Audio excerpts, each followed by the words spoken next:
blunder, a discovery. I mean, after this long of play. But you're right. I think Abasov, he should hold unless he blunders something big. It's move 80. What a tough game. I'm hoping secretly for 49 moves, and then white pushes the pawn, then another 49, then he pushes the pawn to e6, then another 49 to e7. We could get to move 300. Easy. Easy. I think the world record is 269 moves, so they can beat it. They can do it. This isn't easy. Yeah. This is not easy. Where do you go? See the blue No, arrow actually, up the here. king is not in a very good place for black, I believe. Is that the only move? Surely not. Surely Okay. king h8 should be. King h6. What's he plays the best one. Abasov, keeping his king nice and safe. Only vulnerable to one check. Uh-oh. Go back. Where now? Ooh. Uh-oh. Oh, Uh-oh. King F. Apparently a mistake. King F5, Wow. Queen F1. King f5 and queen f4. Oh my gosh. Queen h3. Oh, wow. King F6, but black plays Queen B5. But we shouldn't forget, maybe it's table base and winning in 98 moves. 158,000 moves, yeah. Exactly. And then we think, maybe king f5. Queen C5, the king goes back to H6. Someone was saying in the chat, but Queen C5, King H6, Queen F8, King H7, and the king does manage back to home base. Queen F5 check there, though. Wait, Queen C5, King H6, and then you can move your king maybe to F7. No, but Queen then black takes the pawn. Queen f5 and queen e6. But black can take the pawn. Oh. I was a bit naughty there. I did check. Queen C5 is the only winning move. It's not obvious at all. And King how H6? many moves it's winning? That I don't know, but Queen C5. I think I got it. I think Queen C5, King H6, Queen F8, King H7, Queen F5, King H8, and King F7. Mm-hmm. And there's no stalemate. Queen C5 to F8 to F5. Wow. That's the key square. And the queen on h1 is just standing on the only place where it's losing.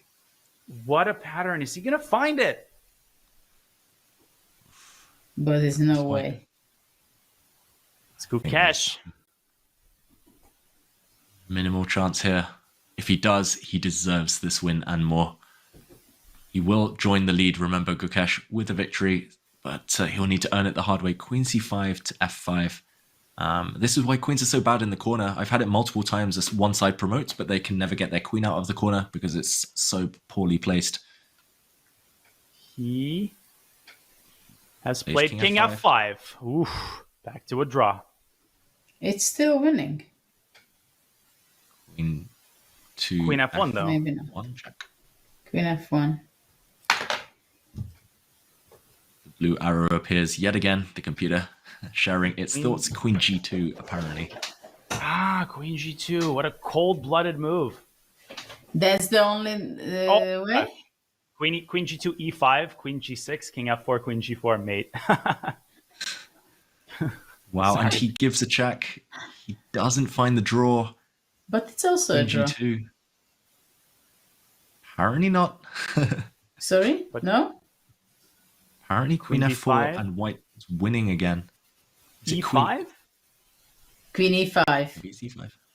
Oh, Queen E5, and he's going to move the king with check and force the queen trade. And that's it. And it's, yeah. It's a queen trade that white is going for, not checkmate, not pushing the pawn. Queen F1, King E6, and then Queen F5 check or Queen F6 check. Wow. Gukesh gets up. He knows it. That's it. Wow. Gets up with 1 minute and 30 seconds. Alpha And move. Abasov just realizing the problem.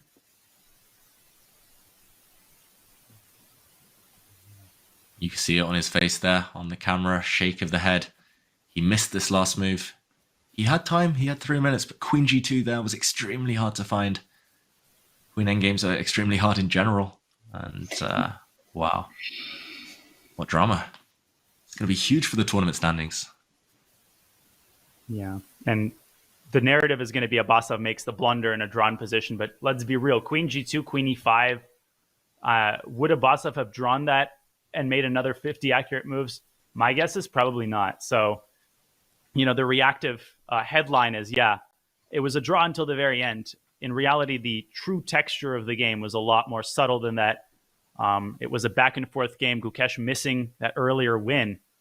And it was a heroic defense by Abasov until really the very end. Queen endgames, the bane of our existence collectively. Yeah, what a boss move, though, just standing up, pacing around, just showing your opponent that you know what's about to happen. And poor Abasov after defending so well. But as you say, Dania, he's been under pressure pretty much since just after the opening. And deep exhale of breath, he gives a check. But Yeah, King F6. queens are coming off. It'll be game over. Yeah. 2 more moves and the queens will be traded. Gukesh will not miss this chance. Wow, we've seen players do this. Jan was doing this yesterday. They see the winning move, but they compose themselves for those extra 15 seconds, just making sure you're not hallucinating. And that fearsome look said it all. King H6, Queen H2 mate. King G4. There is a check on F5. Abasov, you can't hide your emotions after 6 hours of defense, only to see it all come crashing down. Queen G5 and Queen F5 is going to bring the curtains down one last time. What a disaster for Abasov. He could have saved the game, but from practical point of view, it was almost impossible to do so, I believe. Yeah, and congratulations to Gukesh, though, for perseverance and showing great stamina there. Earning it the hard way, 87 moves. Long marathon, that one. Wow. And I think Judith's prediction of 2 decisive games, exactly the way we thought it was going to happen, move for move, really. We do have 2 decisive games. Gukesh, the youngest participant, what a way to win, and what a heartbreaker for Nijat Abasov. That concludes the games from the longest round of the 2024 candidates. The round after the rest day, it always tends to be one of the bloodiest, one of the most hotly contested. And